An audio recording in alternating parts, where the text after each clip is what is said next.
de la teoría económica y con Gary Becker, con también Galbraith y sobre todo con Amartya Sen, economista hindú. Ya ellos van haciendo todo un conjunto de planteamientos en torno a lo que hoy conocemos como capital humano, que para los teóricos clásicos hubiera sido simplemente factor trabajo.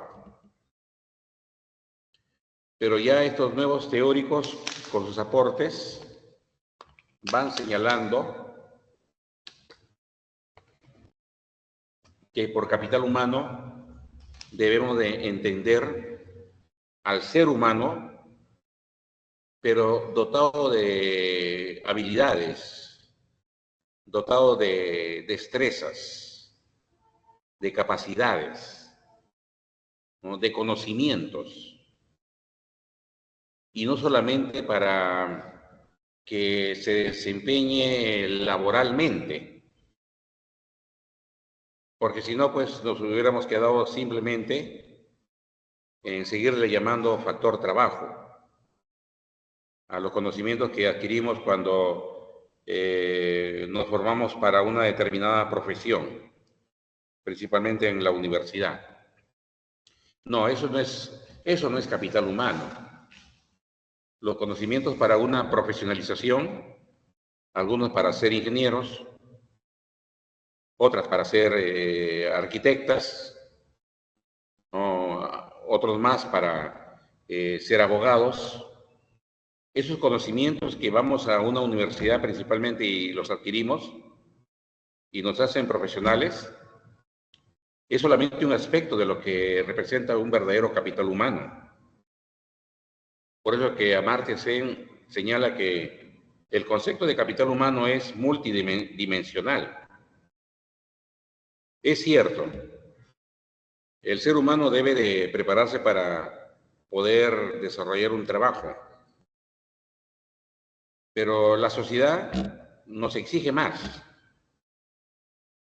El entorno en el cual convivimos nos pide que nos preparemos en cosas más para llegar a ser realmente ciudadanos y ciudadanas. Y para llegar a ese nivel no basta aprender una profesión. También tenemos que adquirir conocimientos, también tenemos que adquirir habilidades para de repente gestionar una ciudad, como lo debería hacer un buen alcalde, una buena alcaldesa. Y no pues como algunos mediocres que quieren desempeñarse como tales y no logran pues una buena gestión. El Ministerio de Economía y Finanzas nos acaba de informar que los gobiernos locales y regionales van a devolver más de 12.000 millones de soles que no lo han utilizado en las inversiones que ya se les había aprobado. Por eso se les había dado ese presupuesto para que lo puedan ejecutar en el 2024. Entonces, ahí se ve la pobreza en gestión de muchos alcaldes. Fíjense, a nivel nacional hay más de 1.800 municipios entre distritales y provinciales. 1.853, si no me equivoco. Jóvenes, de esos más de 1.800 municipios a nivel nacional, en las 25 regiones en que se encuentra dividido políticamente el país, solamente 4 municipios,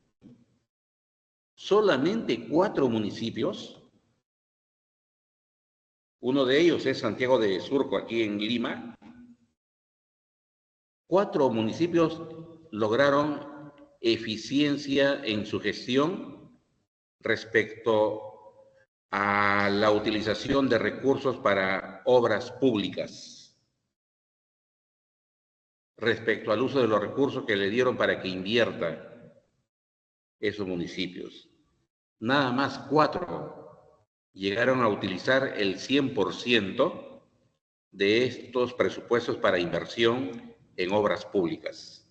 El resto, algunos han llegado al 97%, otros al 90%, otros al 80%, otros al 70%. Como les digo, se están devolviendo más de 12.000 millones de soles que no fueron gastados por la mala gestión de las autoridades locales. ¿Eso es capital humano? No. Eso en ninguna parte podríamos considerarlo como un buen capital humano en nuestra realidad, en nuestro país, porque son autoridades que al demostrar no poder gastar lo presupuestado, no tienen conocimientos o muy pocos conocimientos en gestión pública, no tienen habilidades, no tienen destrezas. Y si falta eso, ahí no hay capital humano.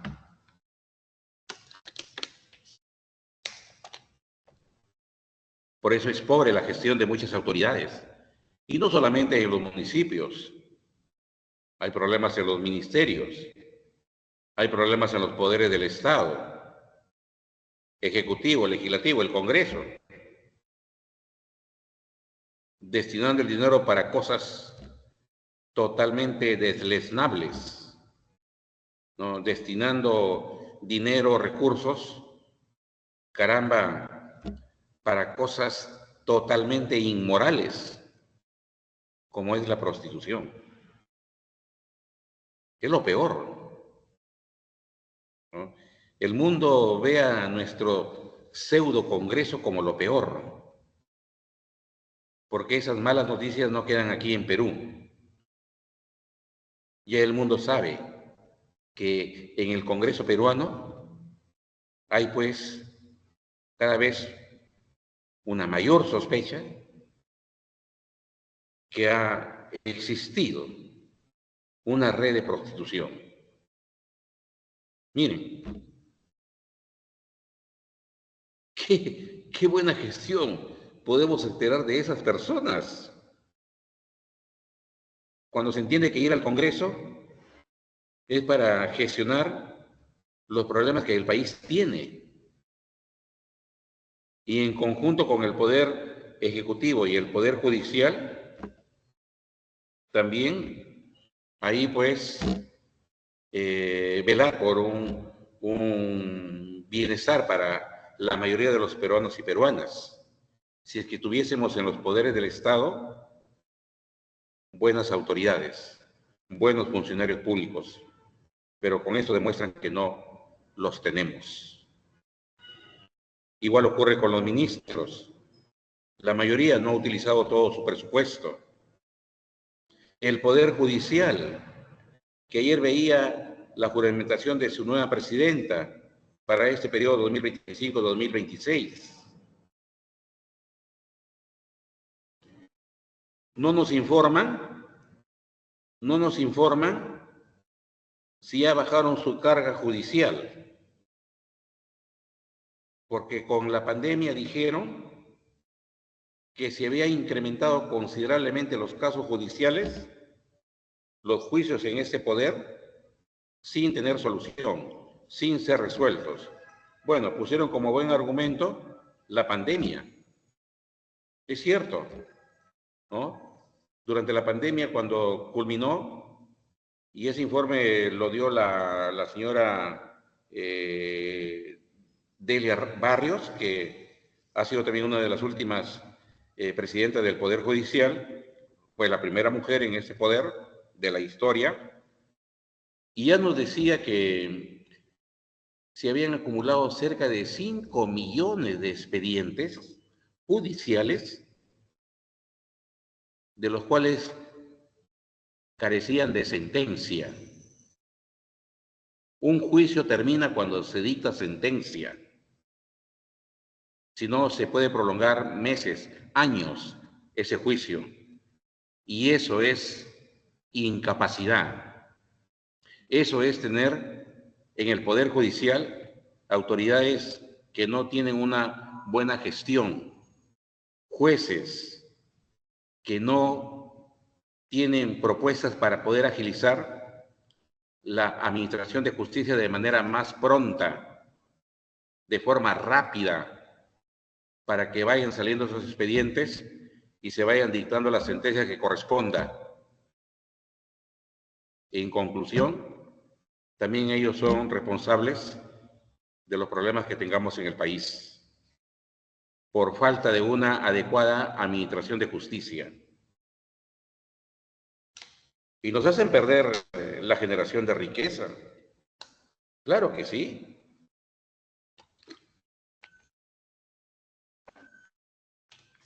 Juicios muy prolongados no permiten que generemos más riqueza como país, como economía. Entonces, esas cosas ponen en tela de juicio que en el Perú se esté apostando por la formación de un real capital humano.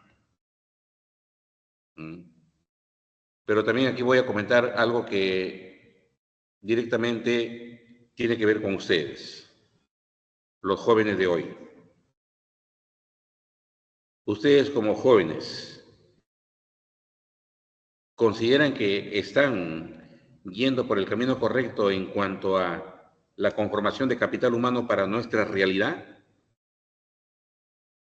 Desde mi punto de vista, les puedo decir que no. Porque todavía no nos desprendemos de esa idea tan confusa que hay en nuestro país, de que muchas autoridades, ¿no?, creen que hacer capital humano es solamente la formación de profesionales. Y nos confunden y terminamos confundidos.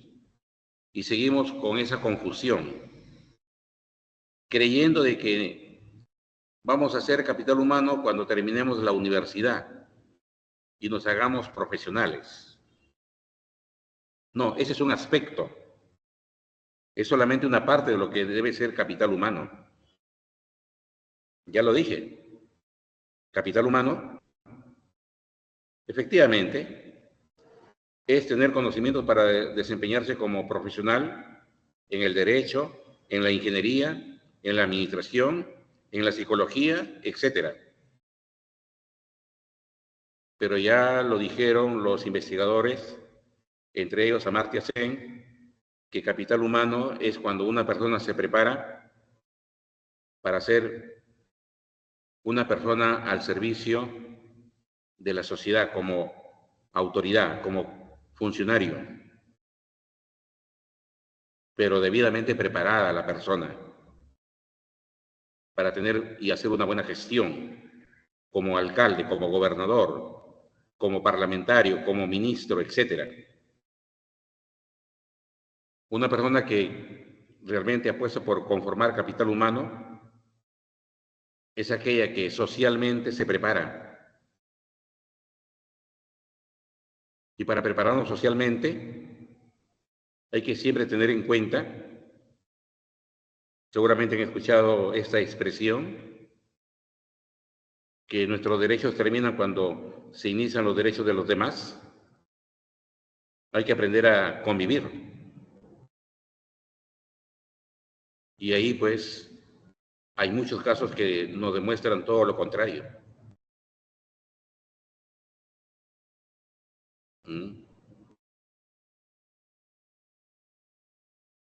Yo le hablo ahorita de San Marcos. Estoy en la ciudad universitaria, porque he estado también en la mañana con otros grupos, así como ustedes. Y en algunas ocasiones, por necesidad, hago uso del transporte interno que nos brinda la universidad, acá en la ciudad universitaria. Y me da mucha pena ver cómo jóvenes como ustedes bien sentados ellos, cuando en el siguiente paradero ha subido una doctora, ha subido un doctor que son docentes aquí en la universidad y que muchos de ellos ya son personas bastante adultas y ni se inmutan. No se les mueve ni una ceja para cederles el asiento a estas personas por respeto, porque son aquí los catedráticos, los docentes de la universidad, pero sobre todo porque son personas, y en este caso, mayores.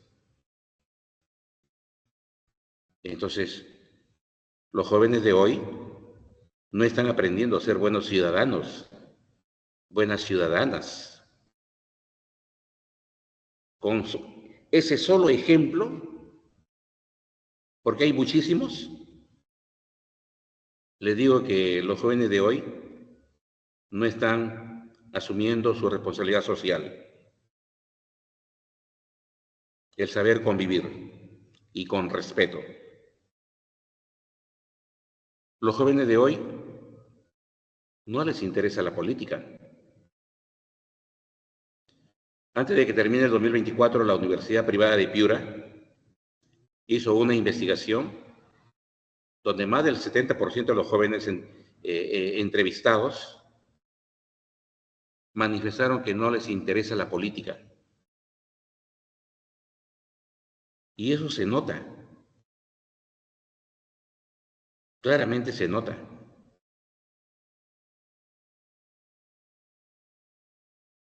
Los jóvenes de hoy, muchos de ellos, no quieren asumir su responsabilidad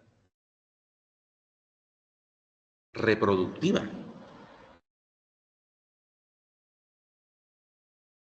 ¿Quién va a garantizar la continuidad de la especie humana si no son los jóvenes?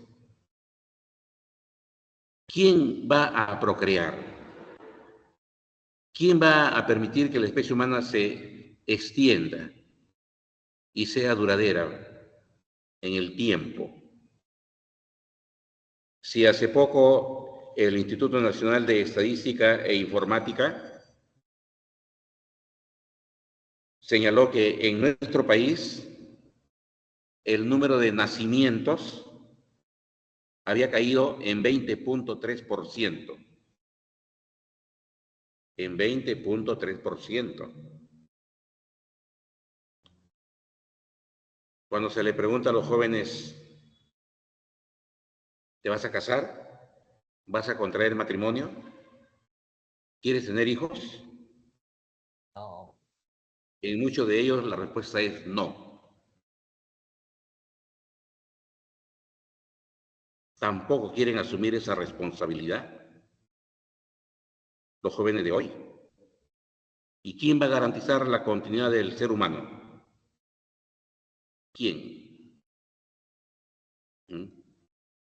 Y claro, la función reproductora tiene que hacerse de acuerdo a las instituciones que la sociedad ha generado.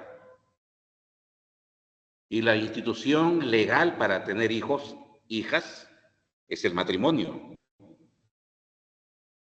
entre un varón y una mujer, nacido varón y nacida mujer. Y más bien algunos jóvenes de hoy optan por unas relaciones un poco raras.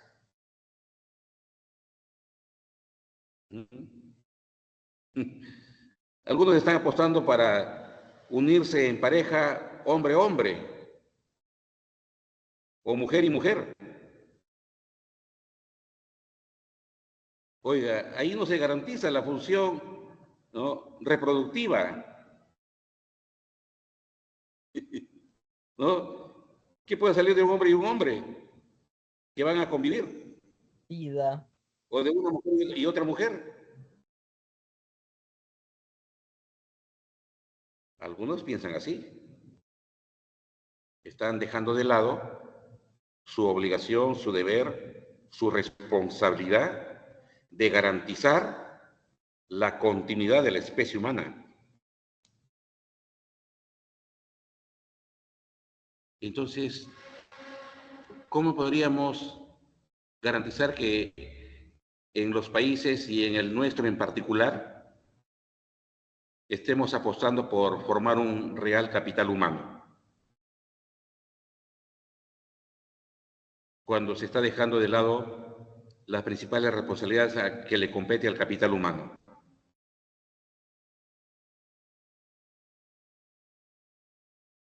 Por eso les comento que también eso depende de qué tipo de autoridades se tenga, ¿no? Porque en algunos países ya se están tomando medidas. Mm. Entonces, por ejemplo, en Bélgica, si no me equivoco, acaban de prohibir, acaban de prohibir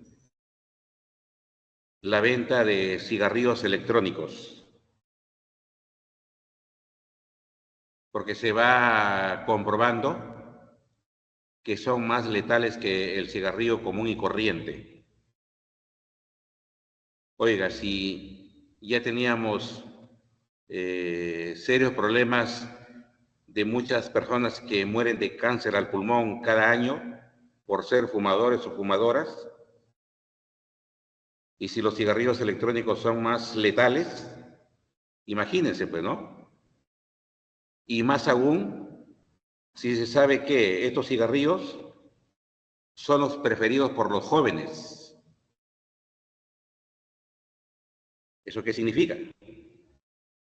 Que de acá a 10, 15, 20 años, los que ahora son jóvenes tendrán pues sus pulmones perforados, padeciendo de cáncer. Entonces, en Bélgica acaban de prohibir la venta de estos cigarrillos porque deteriora lo que una sociedad aspira. Y aquí voy para corroborar lo que acabo de decir. Para tener un verdadero capital humano, tanto las familias como el Estado, la familia que son pues los padres para ustedes como hijos, como hijas, y el Estado que ve a las familias en su totalidad, familias y Estado tienen que invertir. Si queremos formar un verdadero capital humano, tenemos que invertir en educación y en salud. Tener una educación de calidad y tener una salud también de calidad. Y qué bien que Bélgica ya sea el primer país en prohibir estos cigarrillos que son más dañinos que los comunes, produciendo enfermedades como el cáncer al pulmón a las personas. Porque, ¿qué capital humano podríamos esperar en un país que no controla, no regula el consumo de estos objetos dañinos para la salud? No vamos a tener pues de acá en el futuro a trabajadores pues con los pulmones perforados, padeciendo de cáncer, con una pésima salud. Entonces, qué bien. Ahí entonces sí se ve que al menos tienen una visión de querer tener un verdadero capital humano. Porque el capital humano, repito, son las personas con una educación de calidad y personas de una buena salud.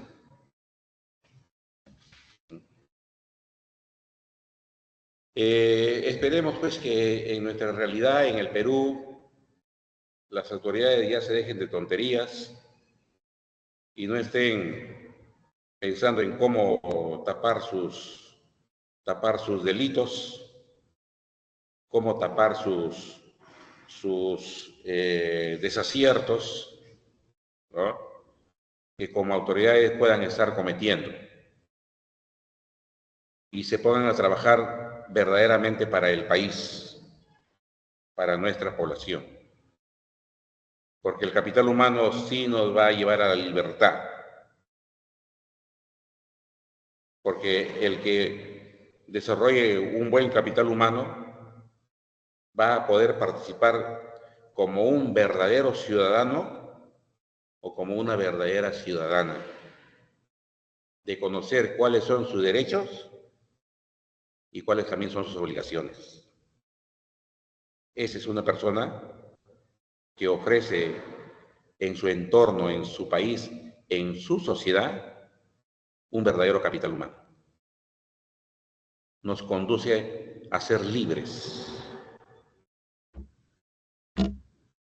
Entonces, ahí tenemos algunos comentarios que debíamos hacer por lo que es capital humano. Y repito, la formación y responsabilidad del capital humano es tanto de las familias, de los padres, como también del Estado, de los gobiernos, de las autoridades. Todo tiene que ir en la misma línea. En las familias, invertir bien en la educación y en la salud de los hijos. Y desde los gobiernos, invertir recursos para que a través de políticas públicas tengamos un buen servicio de educación y de salud desde las instituciones del Estado.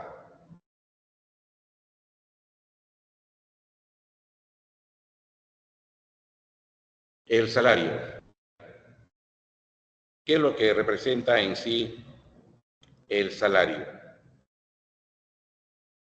No dice que es la retribución, es la compensación a la actividad humana, ¿no? Compensación a la actividad humana. Actividad que desplegamos para poder participar en el proceso productivo y generar la riqueza que espera la sociedad. Y la riqueza, pues, son los bienes, son los servicios que se logran producir dentro de una realidad. El término salario en los últimos tiempos se ha venido utilizando cada vez de más a menos. Ni las entidades públicas mismas hoy quieren hablar, pues, de salario. Por eso es que aquí en nuestro país la entidad pública que tiene que ver directamente con el tema de los salarios en nuestra economía es, pues, el propio Ministerio de Trabajo y Promoción del Empleo. Asimismo también el Ministerio de Economía y Finanzas. Por mencionar quizás las entidades públicas más importantes que están estrechamente vinculadas al concepto de la retribución a los trabajadores. Ya ellos no quieren hablar de salario. El término que más utilizan es el de remuneración. Remuneración. Es lo que más utilizan hoy en día. El propio Ministerio de Trabajo nos habla de remuneración. Inclusive hay diferentes tipos de remuneración, como retribución al trabajo de la persona. Así es como más o menos también lo define el Ministerio de Trabajo. Ellos hablan de una remuneración básica, una remuneración ordinaria, también extraordinaria, cuando se agrega a la retribución de un trabajador un concepto que no se le da todos los meses. Por ejemplo, Ustedes recuerdan cuando hubo el derrame de petróleo en Ventanilla, que afectó a todos los lugares aledaños, incluyendo Ancón. Ahí los pescadores principalmente tuvieron una remuneración extraordinaria. Le dieron un bono para en algo remediar el causado el derrame de petróleo por parte de la empresa Repsol, una empresa española que administra esta refinería. Algo similar ha pasado hace poco en la región Piura, en la provincia de Talara. Algo parecido. La diferencia es que en esta ocasión no es una empresa privada, es una empresa pública, Petroperú, la que administra la refinería de Talara. Y ahí, pues, esperemos que el sector público, esperemos que el Estado cumplan con darle alguna remuneración extraordinaria, igual a los pescadores, a los operadores del turismo que hay en esa región, porque todos ellos han sido perjudicados con el derrame de petróleo ahí en Talara. Parece que también les van a dar un bono alimenticio, ¿vale? Para que lo puedan consumir en alimentos. Pero eso es legal, porque la remuneración, dice la ley, puede ser en dinero o en especie. No hay problema. No, el problema está que si no les dan o se tarda mucho esa indemnización. Si es ya, si en estos días los medios de comunicación nos informan que Petroperú ya le está dando estos vales a todas estas familias perjudicadas por el derrame de petróleo allá en la región Piura, entonces eso es un ejemplo de una remuneración extraordinaria. Como ven, pues hay diferentes tipos de remuneración. Otro más que por tiempo no lo vamos a mencionar. Entonces, hoy más hablamos de remuneración. Inclusive, acabamos de ser testigos del mensaje de la señora anunciando un ligero incremento de la remuneración mínima vital, que es otro tipo de remuneración. Todos sabemos que la anterior, hasta diciembre del 2024, ha sido de 1.025 soles. Pero a partir de enero de este año 2025, la remuneración mínima vital ha pasado a ser de 1.130 soles. ¿No es cierto?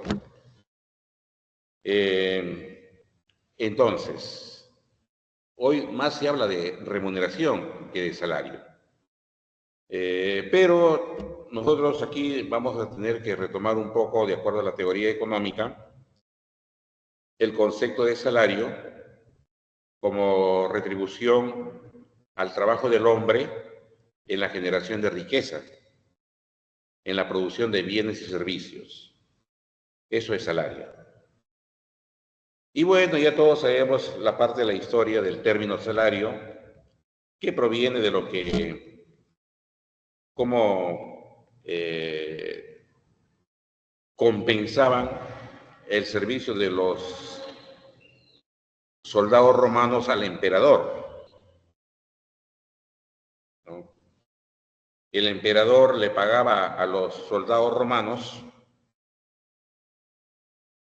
por sus servicios con puñados de sal. La sal, en determinados pocos de sal, se le pagaba a los soldados del ejército romano. Y de ahí viene la palabra salario. Pero bueno, esa es parte de la historia, pues que nos han dejado también los pueblos, ¿no? Ahora, vamos a nosotros también retomar un poco la palabra salario y decir que, por ejemplo,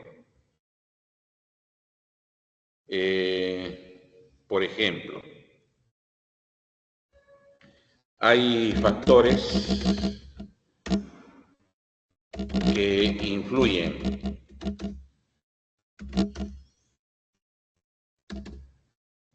en la determinación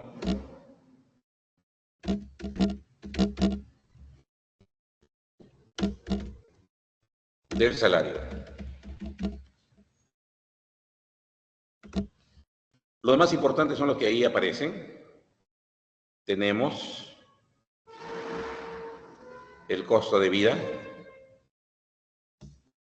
y con eso también nos traemos abajo a veces esos planteamientos que algunos a veces manejan de que quieren ganar igual como ganan trabajadores de otras realidades.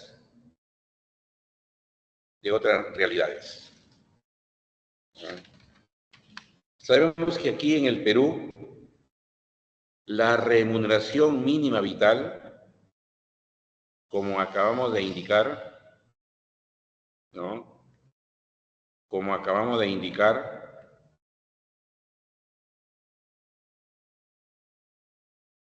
aquí en Perú,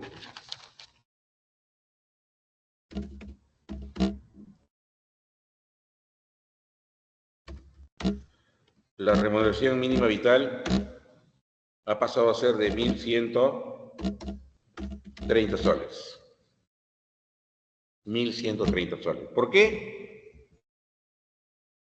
Porque se supone que la señora presidenta ha consultado a los especialistas, a los técnicos, a los profesionales, ¿no? Para que puedan argumentar que con 1.130 soles al mes se cubren las necesidades, pues, al menos básicas, las necesidades vitales, alimentación, vivienda y vestido. Se supone que es así, ¿ya?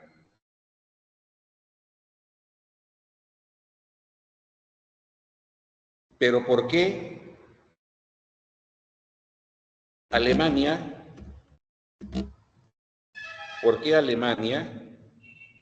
en el 2024 terminaron con una remuneración mínima vital de 1.987 euros? 1.987 euros. Remuneración mínima vital en Alemania. Y hay otros países en Europa que su remuneración mínima es mucho mayor que en Alemania. Como también, claro, hay otros países que es menor que Alemania.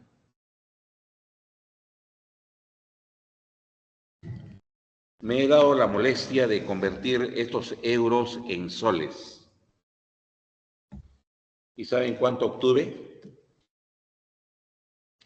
Los 1.987 euros que representa en la economía alemana la remuneración mínima vital equivale en nuestra moneda a 7.772 soles. 7.772 soles.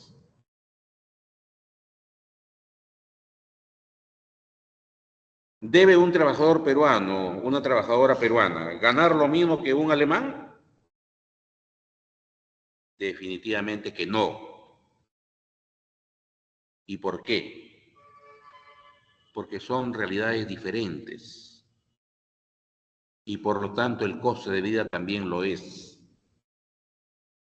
Allá en Europa, el costo de vida es mucho mayor, porque ellos consumen bienes y servicios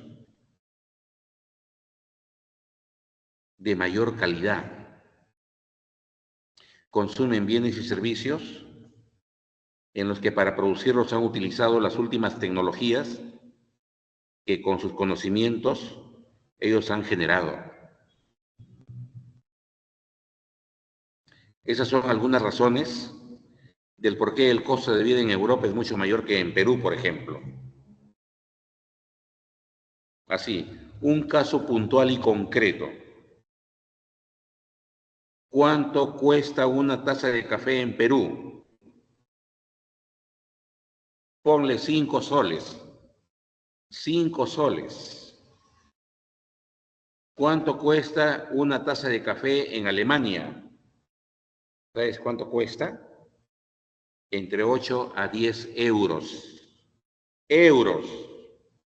Si son 10 euros, equivale a 40 soles, aproximadamente.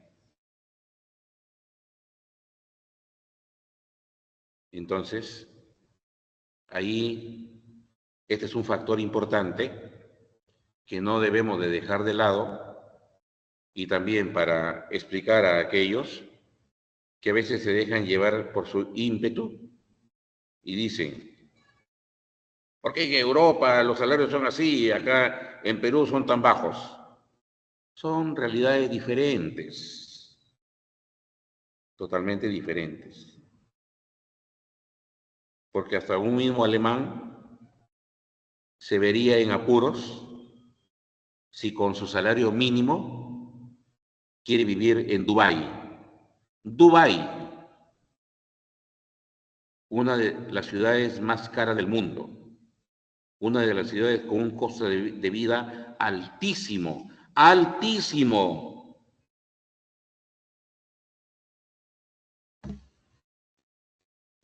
Como también lo es, por ejemplo, Tokio.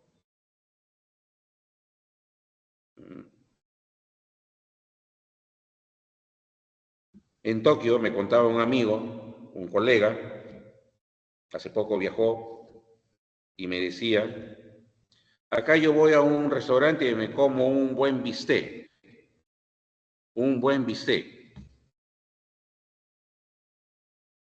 Y por ese bistec voy a pagar 80, 100 soles, ¿no? Una buena carne, pues, ¿no? 80, 100 soles. Cuando estuve en Tokio, extrañaba mi bistec. Fui a un restaurante y también quería comer ese pedazo de carne. Para darme ese gustito, ¿sabe cuánto tuvo que pagar? $250. $250 por un pedazo de carne, ¿no? Costo de vida diferentes. Por eso, también los salarios se tienen que determinar en base a ese costo de vida.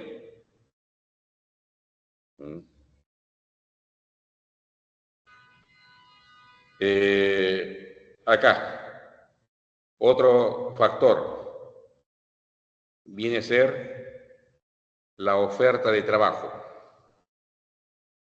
La oferta de trabajo, ¿no? Bien. Aquí lo vamos a recrear este factor con la población que tienen los países. ¿Por qué China en las últimas décadas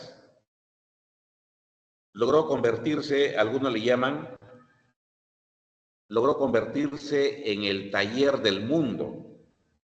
En el taller del mundo. China produce para el mundo.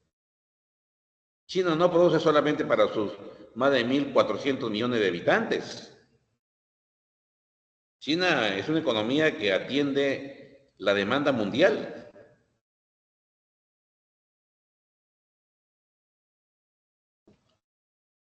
Antes de la pandemia,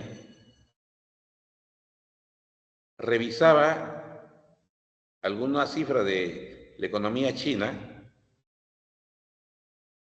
y para las fiestas de fin de año, que acabamos nada más de pasar, Navidad, Año Nuevo, sobre todo para los pequeños y pequeñas en Navidad, ellos esperan un regalo y el regalo siempre tiene que ser un juguete para el niño, para la niña. Antes de la pandemia, allá por los años 2017, 2018, oiga, China producía el 90% de los juguetes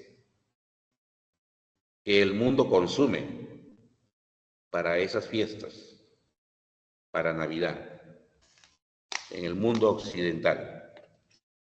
Sí, sí, el 90% de los juguetes que se regalaron allá por el año 2017 habían sido producidos en China. Y en los años siguientes, la cosa no ha cambiado. China sigue siendo el principal productor de juguetes para el mundo. Y ahí viene lo que nos interesa en este momento. ¿Y por qué China ha llegado a esos niveles de producción? Porque pues muchas empresas que antes producían juguetes en sus propios países se han ido a China. Y se han ido a China porque allá los salarios son bajos. Los salarios son muy competitivos para los empresarios. Entendiendo por competencia a que el empresario siempre va a apostar por pagarle a sus trabajadores los salarios más bajos posibles. ¿Y por qué China tiene esa ventaja con relación a los demás países? En su mayoría, ¿no? De los demás países, por su población, porque ahí hay una enorme oferta de trabajo. Millones de chinos y chinas que quieren trabajar, millones. Y donde hay mucha oferta de trabajo, los salarios bajan. Los salarios bajan. Por eso, de acuerdo a la oferta, también los salarios van a comportarse de una manera tal. Donde hay mucha oferta de trabajo, como es el caso de China, la India, los salarios son bajos. ¿No? Donde hay poblaciones menores, como son, por ejemplo, los países europeos, la tendencia es a que los salarios sean más altos, que los trabajadores esperen recibir una mejor remuneración que en otros países, porque las poblaciones no son, pues, ¿no? por miles de millones, algunos cientos nada más de millones de habitantes hay en Alemania, en Inglaterra, en Francia, en Italia, en España, ¿no? Por eso es que en estos últimos 20 años los europeos ya se están oponiendo a la migración, ya no quieren más migrantes, porque cuando llegan los migrantes, los salarios bajan. Y esa es una realidad que ellos quieren evitar, no quieren que se dé, de que les paguen cada vez menos a los europeos, ¿no? Impidiendo la migración. Ya España se pronunció, porque esto le genera a los gobernantes en estos países problemas sociales. Y no quieren pues esos problemas sociales. Por eso ya están poniendo barreras a la migración. Donald Trump, que asume la presidencia en Estados Unidos a partir del 30 de este mes. Una de sus principales banderas que ha flameado durante su campaña es que va a sacar a todos los ilegales que cometan algún delito de su país, es decir, a los migrantes.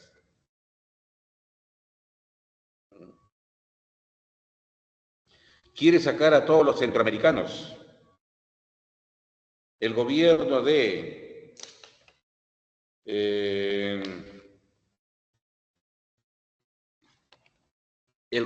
Honduras ya se pronunció y ha dicho, si Donald Trump nos devuelve a nuestros compatriotas,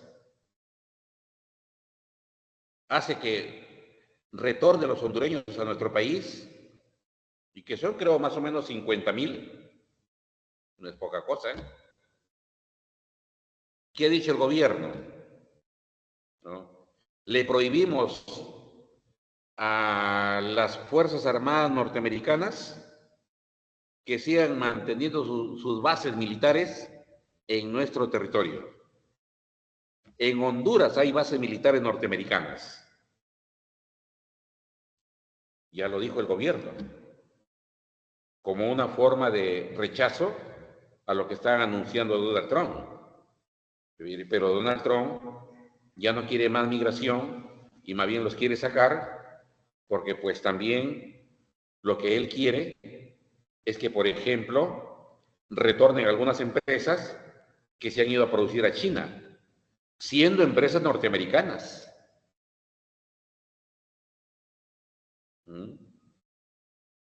Entonces, es todo un conjunto de políticas que trae esto de la migración,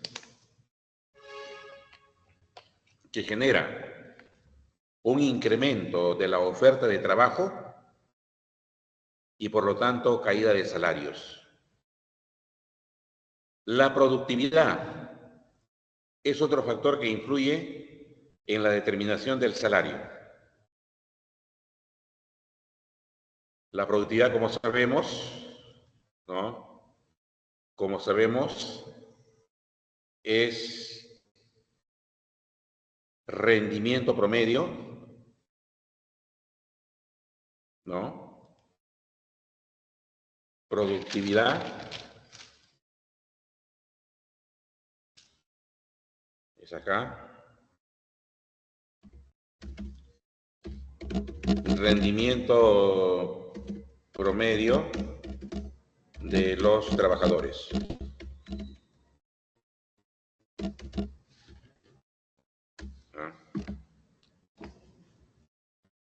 Entonces, cuanto mejor sea el rendimiento promedio de los trabajadores, es porque tienen una mejor productividad, generan más riqueza. Y si eso se da en un país, cuando hay una buena productividad por parte de los trabajadores, los salarios tienden a ser mayores. Los salarios tienden a ser más altos para compensar los buenos niveles de productividad. Y ya vamos a ver en un momento una tabla, hay un infograma donde Perú está con un bajo nivel de productividad con los demás países con los cuales nos compara. Por lo que ahorita no puedo mostrar esa imagen porque como estoy utilizando ese aplicativo, pues como que queda congelada la imagen. ¿No? Tengo que deshacer todo ello para poder mover las siguientes diapositivas. Bueno, son las limitaciones también de la tecnología, ¿no? O de repente de limitaciones de mi conocimiento, ¿no? De estas tecnologías. No, desconozco, no sé si habrá por ahí alguna opción, alguna aplicación que me permita avanzar aún aplicando estos marcadores, ¿no? Pero bueno, entonces también, a mayor productividad, mayor salario, menos productividad, menos rendimiento, menos salario. Este es uno de los factores que utilizan mucho los empresarios para negarse a mejorar los salarios de los trabajadores aquí en Perú y en muchos otros países. El empresario tranquilamente dice, ¿por qué debo de pagarle más a mis trabajadores si su productividad es baja? No rinde, su rendimiento es bajo. ¿No? Se agarran de este factor, la productividad. ¿Ah? Lo otro es el poder de negociación. Y por poder de negociación, entiéndase que los trabajadores, ¿no? Los trabajadores se organizan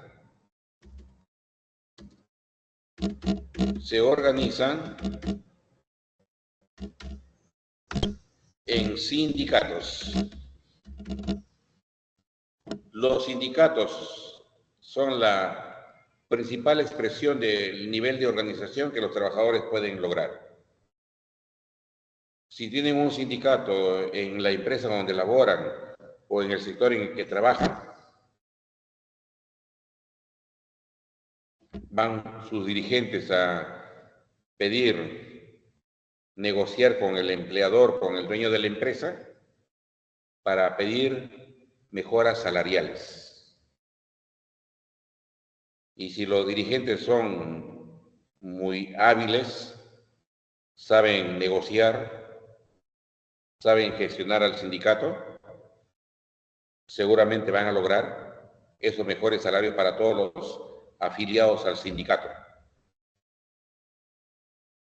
Pero si no hay sindicato, si en la empresa cada trabajador por su cuenta, cada uno por su lado, va y quiere hablar con el dueño de la empresa para pedir un aumento de su remuneración, lo más probable que el empresario, el dueño, no termine pues por acceder a ese pedido. Entonces, individualmente los trabajadores son débiles. Sindicalizados se hacen más fuertes. Entonces, también, de acuerdo al poder de negociación, los trabajadores pueden tener buenos o malos, entiéndase por malo, un bajo salario. ¿Ya? Así es. También es un factor importante la capacidad que tienen los trabajadores para organizarse.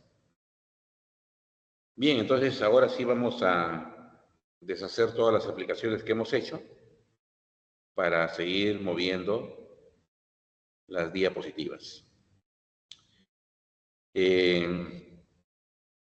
Aquí está, ¿no? Una familia integrada por cuatro personas en promedio, en forma per cápita, es decir, por persona, para cubrir su canasta básica de consumo, requiere mensualmente 651 soles. Esto con la encuesta nacional de hogares y familias en el 2022. Y no ha variado mucho, ¿no? Acá nos aclara, en la versión 2024, la encuesta a esos hogares, ¿no?, arrojó que esta cifra aumentó a 744 soles, de 651 a 744. Entonces, si multiplicamos eso por 4, nos sale la suma de 2.976 soles. Significa que una familia en promedio aquí en el Perú requiere de casi 3.000 soles para poder cubrir su canasta básica de consumo. Esa es la información, la noticia que nos muestra esta imagen. Y bueno, acá está lo que les había mencionado. Según la Comisión Económica para América Latina, CEPAL, ¿no? CEPAL. Según CEPAL, cuya sede para nosotros acá en América Latina es Santiago de Chile, ¿no? CEPAL, que es una agencia especializada en temas económicos que depende de Naciones Unidas. Entonces, cada región tiene también su propia comisión, ¿no? Así como hay Comisión Económica para América Latina, también hay Comisión Económica para Europa, Comisión Económica para África, Comisión Económica para Oceanía, Comisión Económica para Asia, ¿no? Entonces también nosotros tenemos nuestra Comisión Económica para América Latina, entidad especializada en temas económicos que depende de Naciones Unidas. ¿Qué arroja la información? Pues, ¿dónde está Perú? Vamos a ver dónde nos han ubicado. Vamos a ver, algo más fino, y ahí, ¿no? Ahí está Perú. Un poco más abajo de la parte media. Lo que significa que nuestros niveles de productividad son pues bajos. Y como le decía, este es el principal argumento que manejan los empresarios aquí en el Perú para mostrarse renuentes a no querer incrementar la remuneración mínima vital. Porque ellos argumentan, los trabajadores piden mejoras salariales, pero si su rendimiento es bajo, no genera mucha riqueza, mucho valor en las empresas. Así es como se defiende pues el empleador, así se defiende el empresario. ¿Por qué debo de pagarles más si no crean más riqueza? Si no generan más valor por su bajo nivel de productividad. Y tienen razón. Tienen mucha razón los empresarios. Es un buen argumento para no incrementar la remuneración mínima vital, por ejemplo, aquí en Perú. Si recordamos, fracasó la negociación que debieron haber hecho aquí en Perú los trabajadores, los empresarios, ¿no? Y los representantes del Ministerio de Trabajo y Promoción del Empleo en el famoso Consejo Nacional de Trabajo. El Consejo Nacional de Trabajo debió haber sido quien determine en cuántos se tenía que incrementar la remuneración mínima vital aquí en Perú. Pero el diálogo se truncó. Los empresarios no quisieron seguir conversando con los trabajadores y tampoco con los representantes del Ministerio de Trabajo. Porque ellos, hasta el final, antes de que se retiraran, argumentaban, en el Perú la productividad es baja. No podemos incrementar el salario mínimo. Entonces, cuando no se pone de acuerdo el Consejo Nacional de Trabajo, el gobierno lo tiene que resolver. Y por eso la señora dio su mensaje antes de que termine el año, anunciando que la remuneración mínima vital de 1.025 soles que era, a partir de enero de este año, pasaba a ser de 1.130 soles. ¿No? Entonces, el incremento de la remuneración mínima vital en el Perú no es resultado de un estudio técnico, no es resultado de un estudio más profesional, ¿no? Acorde con nuestra economía. El incremento a 1.130 soles de la remuneración mínima vital aquí en Perú es una decisión simplemente política, ¿no? Así. Ha sido una cuestión política nada más, ¿no? Que ahí la señora con sus ministros han decidido incrementar esa remuneración mínima. ¿Mm? Así. No ha sido resultado de un estudio, de un análisis técnico, profesional, que se hubiera podido dar en el Consejo Nacional de Trabajo. Si no, repito, prácticamente ha sido una decisión del Consejo de Ministros, ¿no? A ver si por ahí, si por ahí se ganan algún puntito, ¿no? De la baja credibilidad que tiene este gobierno. Es una cuestión política, así. Simplemente es eso, una cuestión política. Bien, entonces ahí ya tenemos comentarios sobre esta parte. ¿Ya? Continuamos. Las clases de salario las vamos a ir viendo también, apoyándonos en estos aplicativos. Ahí tenemos el caso de acuerdo a la persona que percibe el salario, se le puede llamar jornal. ¿Quién recibe jornales como clase de salario? Los obreros y obreras. Obreros y obreras. El jornal se paga en forma diaria o a más tardar de manera semanal. Recuerdo ver mucho de esto cuando estábamos pues también apoyando, trabajando en proyectos en el sector construcción, ¿no? Y ahí veíamos que los obreros, ¿no? De construcción civil, llegaba el día sábado, ellos ya sabían que su jornada de trabajo, el día sábado es a más tardar 1 de la tarde, y de ahí paran la mano.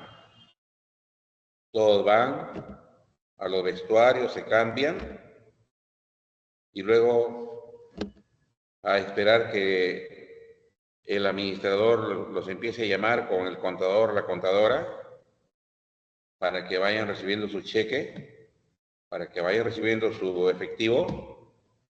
Pero ahora casi a nadie se le paga en efectivo, menos en las obras. Ya ustedes saben por qué, entienden por qué, la tremenda inseguridad que hay en el país. Ya nadie puede llevar pues 200.000, 300.000 soles a una obra para que el sábado por la tarde esté pagando pues a todos los obreros, obreras. Habría que ser bastante tonto para seguir haciendo eso, ¿no es cierto? No, ahora se le deposita en algún banco, en alguna entidad financiera, el jornal a los trabajadores. ¿Ya? Se le da su tarjeta y ya con su tarjetita van al cajero o a la misma, bueno, como es sábado ya por la tarde, no hay atención en ventanilla, la mayoría hace uso de los cajeros automáticos. Esos son los jornales, los que se pagan en forma diaria o semanal a los obreros y obreras. El sueldo, otra forma, otra clase de salario, lo perciben los empleados y empleadas. Empleados y empleadas, sean del sector público o del sector privado. En el sector público hay más de 1 millón de empleados y empleadas. En el sector privado mucho más. Entonces los empleados y empleadas son las personas que en las empresas o en las instituciones públicas realizan actividades más de carácter administrativo, ¿no? Son los oficinistas, ¿no? O como alguien decía, son los trabajadores de cuello blanco y corbata. Ellos son los que reciben sueldos, ¿no? Los sueldos en su mayor parte se pagan a fin de mes o de acuerdo a un cronograma que establezca el empleador, como es el caso de los empleados del sector público, ¿no? Que casi 10 días, los últimos 10 días de cada mes, por eso les digo que no siempre es el último día del mes, sino de acuerdo a un cronograma en el sector público, ¿no? Ya faltando casi 10 días empieza ese cronograma a aplicarse y de acuerdo a en qué parte del sector público se ubique la persona, le pueden pagar el día 20 del mes, le pueden pagar el 25 de ese mes o le pueden pagar el último día del mes, ¿no? Por la cantidad de personas que se deben de atender. Eso en el sector público, ¿no? Así se pagan los sueldos a los empleados del sector público. En el sector privado es más puntual.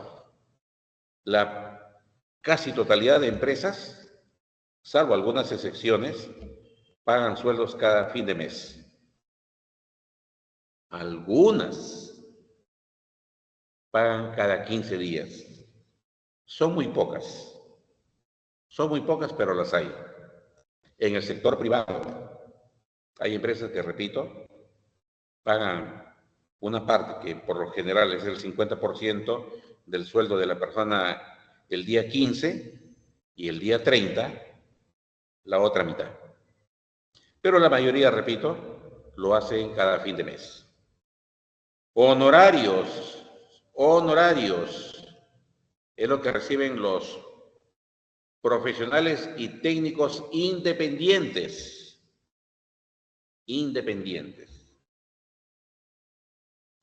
Porque los profesionales y técnicos dependientes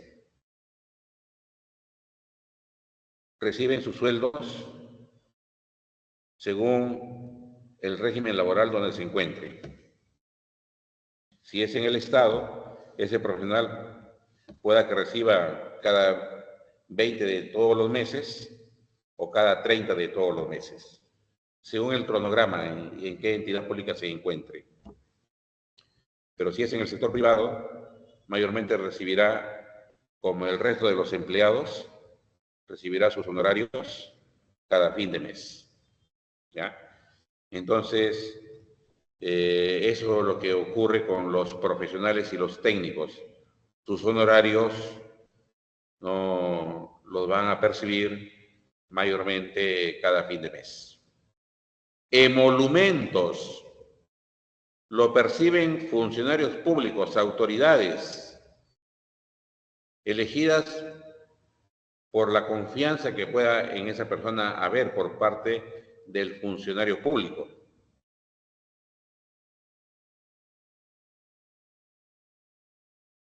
¿No? Entonces, emolumentos puede recibir los funcionarios del Banco Central de Reserva, los funcionarios del Ministerio de la Superintendencia del Mercado de Valores, los funcionarios de la Corporación Financiera de Desarrollo, COFIDE, ¿no? En fin, ellos reciben emolumentos que por lo general se hacen efectivos cada fin de mes. Claro, cuando uno ve la planilla del sector público, no va a encontrar pues con ese nombre, ¿no? No va a decir pues emolumento, el señor fulano de tal, cobró tanto de dinero como emolumento. No, se le da el mismo tratamiento que el resto de los empleados y se habla solamente de sueldos, ¿no? Sueldos o haberes. sueldos o haberes. Haber también se le llama al tipo de salario que reciben los empleados tanto del sector público como del sector privado. La dieta lo reciben también personas que tienen algún cargo público, por ejemplo, en las municipalidades, en los directorios de las empresas públicas.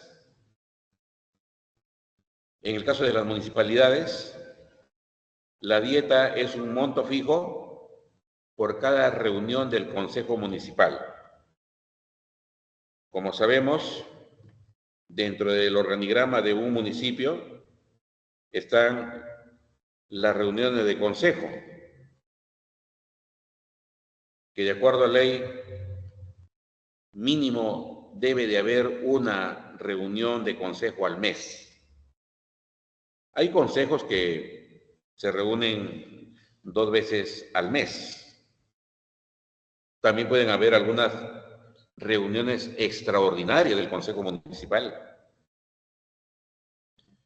Pero sea una, dos o más las reuniones de Consejo Municipal, dice la ley, por cada reunión de Consejo Municipal, tanto el regidor, o mejor dicho, los regidores, como el alcalde, tienen derecho a una dieta. Y la dieta es un monto de dinero que difiere. Difiere principalmente porque no todos los municipios se les da el mismo presupuesto o generan los mismos ingresos. Hay municipios que recaudan más, ¿no? Recaudan más que otros municipios. ¿Ya? Así. Caramba. Distritos como San Isidro, Miraflores, tienen una buena recaudación, nada más aplicando multas para los vehículos mal estacionados. Caramba, ¿no? La famosa grúa. Hay personal de la municipalidad que le va a avisar a los que están en la grúa que se acerquen a tal lugar para que se lleven el vehículo que está mal estacionado. Así. Hay inspectores, ¿no? Que pueden estar hasta así vestidos como cualquiera de nosotros y pasan desapercibidos. Sacan su celular, llaman a la central, a ver, grúa, vente aquí a la cuadra 5 del jirón tal. Tengo aquí un vehículo mal estacionado. Venga para que se lo lleve. Y ya, en contados minutos, aparece la grúa y se lleva a ese vehículo. Oiga, hasta el año pasado, la multa por mal estacionamiento ahí en estos distritos estaba en 700 soles. 700 soles. Y no solamente cuando la grúa lleva el depósito al vehículo, no solamente es pagar los 700 soles, se pagan otros conceptos. El servicio de la grúa.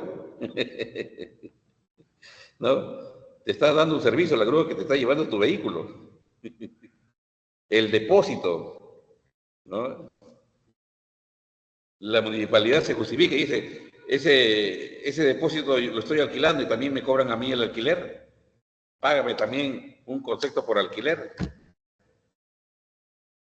Oiga, y al final, tranquilamente esa persona puede pagar 1.500, 1.800, hasta 2.000 soles, ¿no? Porque también va a tomarse en cuenta el tiempo en que se demore en hacer sus trámites. Ahí pues hay más ingresos, pues, ¿no? Porque ahí esas personas van y pagan, pues.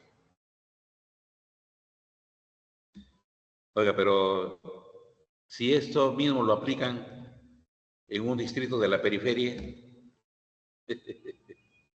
¿ah? Viene la grúa y la agarra a pedradas. Oye, ¿qué pasa? No? ¿Qué estás haciendo con mi vehículo? ¿Por qué te lo estás llevando? No, es abusivo. Tal. Salen toda la mancha de todos los vecinos y a pedradas lo van a corretear de la grúa. Es otra realidad, pues, ¿no? Es otra realidad. Por eso en estos distritos los municipios no tienen importante fuente de ingresos.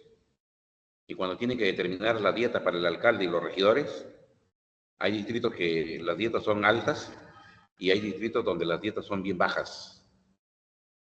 Son bien bajas. Inclusive, ¿no? Se detectaron distritos muy pequeños con poca población, casi en zonas rurales, donde no tenían ningún ingreso. Y ahí sí el alcalde con sus regidores no tenían nada que cobrar. Por eso desde el gobierno central se dictó una ley. Eso es, estoy hablando más o menos de hace unos 4 años atrás. Se dictó una ley donde en aquellos distritos donde los municipios no tenían ni un ingreso, ningún ingreso, se les tenía que dar desde el gobierno central un presupuesto para que el alcalde y esos regidores pues tuvieran un ingreso ya ellos y pudieran cumplir con sus funciones. Entonces las dietas eran ya montos mínimos que por ley quedaron establecidos, por ley, ¿no? Claro, pues sí, hay más de 1.800 distritos y no todos tienen buenos ingresos. ¿Mm? Según el poder adquisitivo, remuneración mínima vital, lo que ya hemos comentado, 1.130 soles, ¿no? Salario mínimo vital para cubrir la canasta básica, ¿ya? Lo acabamos de ver, son como 2.900 soles. Salario nominal, cantidad de dinero que recibe el trabajador, puede ser 1.800 soles al mes. Ese es su salario nominal. Otro puede ganar 3.500 soles al mes. Ese será su salario nominal. Otro puede ganar. Acá tengo algunos datos. Por ejemplo, un estudio que hizo el Banco Central de Reserva el año pasado. Los informales independientes, en promedio, su salario nominal es de 688 soles al mes. El informal dependiente, en promedio, su salario nominal, 1.073 soles. El mismo estudio del Banco Central arrojó que los formales dependientes, aquellos con contrato laboral y con todos sus derechos, su ingreso promedio el año pasado, 2.245 soles. El mismo estudio arrojó que los formales independientes, aquellos que tienen pequeños negocios y que los declaran, ¿cuánto ganan en promedio? Mucho menos que el formal dependiente. Sí, 1.579 soles. Esos son los salarios nominales, la cantidad de dinero que percibe una persona cada periodo, por lo general, cada fin de mes. El salario real ya toma en cuenta los precios que hay en la economía. En otras palabras, la inflación. Hemos terminado con una inflación baja. De seguro que usted ya la sabe. 2024 se cerró con una inflación de apenas 1.97%. Bastante baja la inflación para nuestra economía. Entonces, el salario real toma en cuenta cómo varían los precios, cómo varía la inflación. Por lo tanto, como los precios no han variado mucho, se han mantenido los salarios reales. En promedio, los trabajadores y trabajadoras en nuestra economía no hemos perdido capacidad adquisitiva, capacidad de consumo, porque el salario real se mide con la cantidad de bienes y servicios que puedes adquirir con tu dinero. Para este 2025, con una inflación tan baja como la que hemos empezado este año, pues hay buenas expectativas que el salario real prácticamente no va a variar. Y si lo hace, va a ser una pequeña variación, por ser la inflación tan baja como la que ya se nos ha informado, hemos terminado el 2024. Según lo que se pague, salario por tiempo. Es cuando decimos al trabajador se le paga por cada hora trabajada, ¿no? En educación es muy común el salario por tiempo, ¿no? Aquí, en el centro preuniversitario, a nosotros los docentes, se nos paga un salario por tiempo. Se nos paga un salario de acuerdo a las horas que se nos asigne de dictado, horas dictadas, ¿no? Sí, ese es el salario que percibimos en este centro de producción que tiene la universidad, que es el centro preuniversitario. Salario por tiempo. Salario por destajo es la retribución que recibe el trabajador de acuerdo a su productividad. Hace un momento hablábamos de productividad. A mayor productividad, mayor salario. Menos productividad, menos salario. Ese va a ser el salario por destajo. El salario por destajo se le asigna al trabajador en función a las unidades producidas. El que produce más unidades y si donde trabaja se producen, vamos a suponer, zapatillas, cuanto más pares de zapatillas produzca un trabajador en una jornada de trabajo, su salario por destajo va a ser mayor. El que no tiene mucha experiencia y se demora de repente todo un día para fabricar un par de zapatillas, entonces su salario por destajo será mucho menor. Esos son los principales tipos de salarios, ¿no? Bien, acá, bueno, tenemos este infograma donde usted puede apreciar cómo ha ido evolucionando en la economía peruana la remuneración mínima vital. Desde el año 2002, que era 410 nuevos soles, hasta el año 2022, que ya era de 1025 soles. A partir del 2025, enero de este año, pasó a ser ya 1130 soles.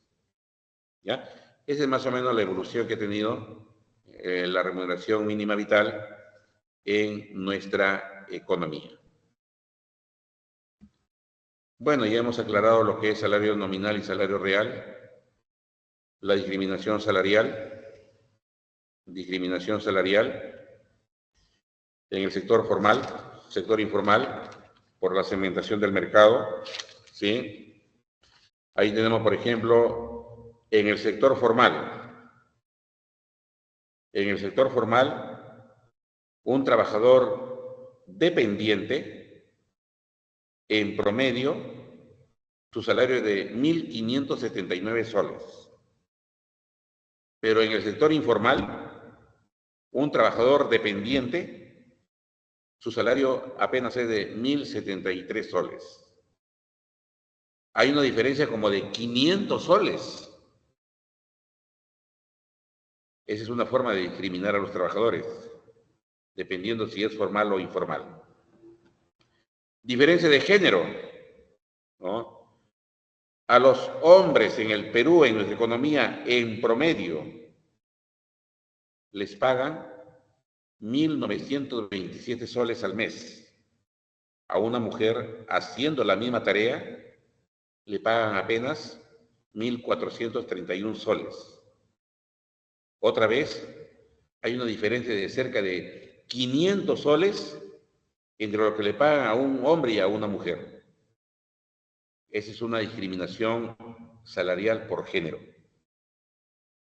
Y también, en el sector público, hay más de 10 regímenes laborales. Hay más de 10 formas de contratar a los trabajadores. Las 4 formas que ahí aparecen son eso. Solamente 4 formas. Pero hay otras. ¿Ya?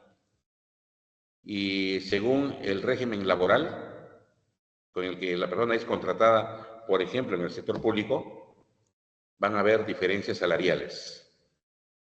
Hay diferencias salariales. De esas 4 formas,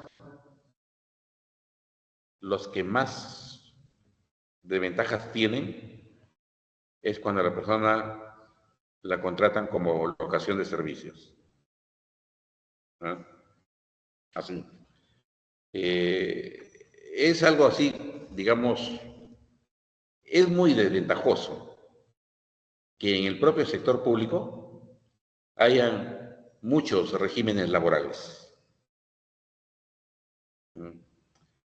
Porque las diferencias salariales también son tremendas. ¿Ya? Así. Es una manera, es una forma de discriminación.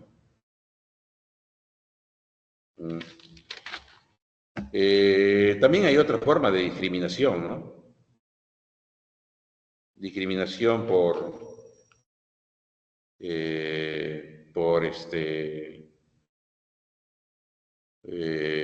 opción sexual también, ¿no? Sí, laboralmente a los homosexuales, ¿no? Los maltratan muy mal. Y por supuesto, en términos salariales también. ¿No? Hay una discriminación. Hay una discriminación por la apariencia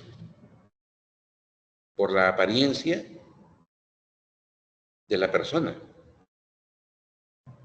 ¿No? Y por lo tanto también en sus salarios. El Real Madrid no quiso contratar a Ronaldinho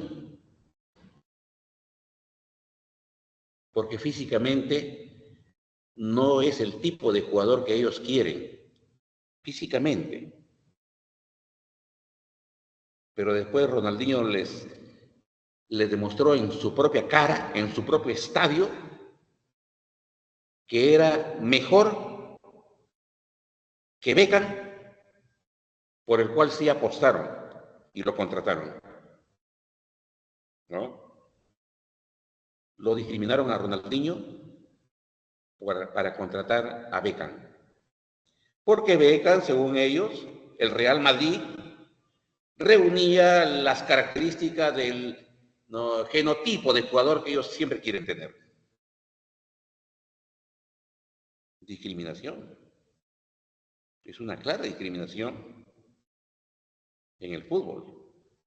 Y por supuesto también en remuneraciones, en salarios que luego cada uno de ellos gana.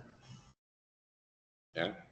Bueno, y casos, ejemplos hay muchísimos de la vida real. ¿Ya?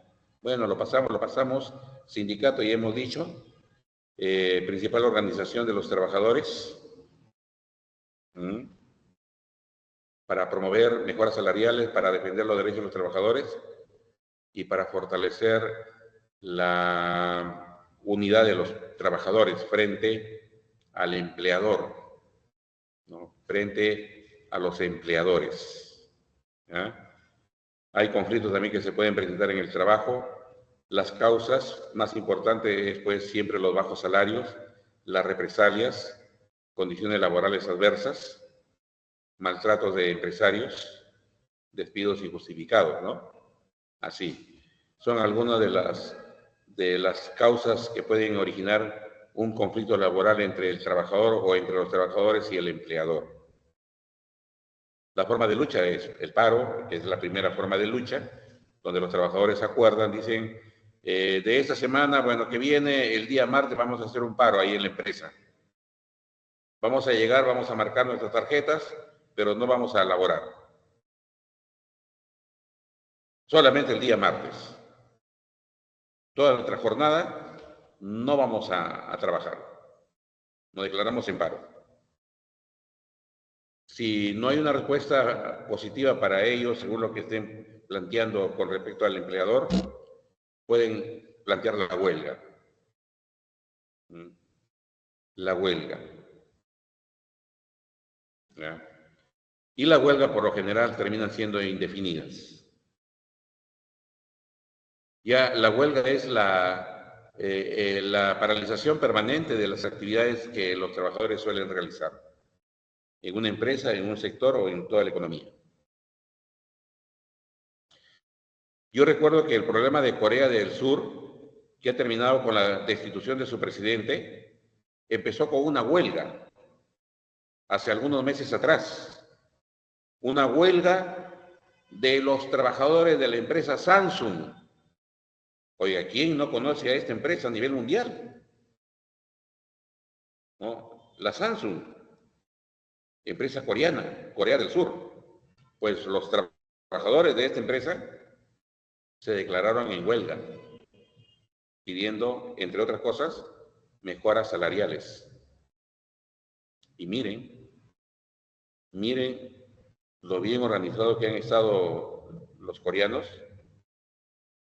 que terminaron con la destitución de el mismo presidente de esta república, que se vio obligado a renunciar. Y hasta el día de ayer nos llegaban las noticias, los informes de este país que el problema continúa.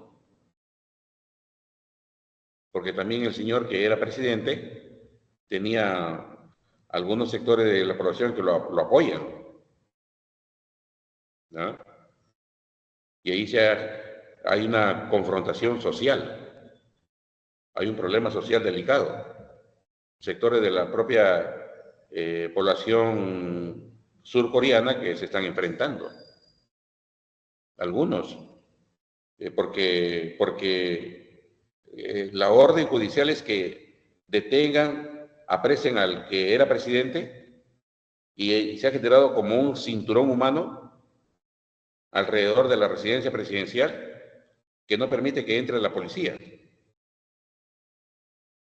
Bueno, más tarde me enteraré si ese problema ya terminó.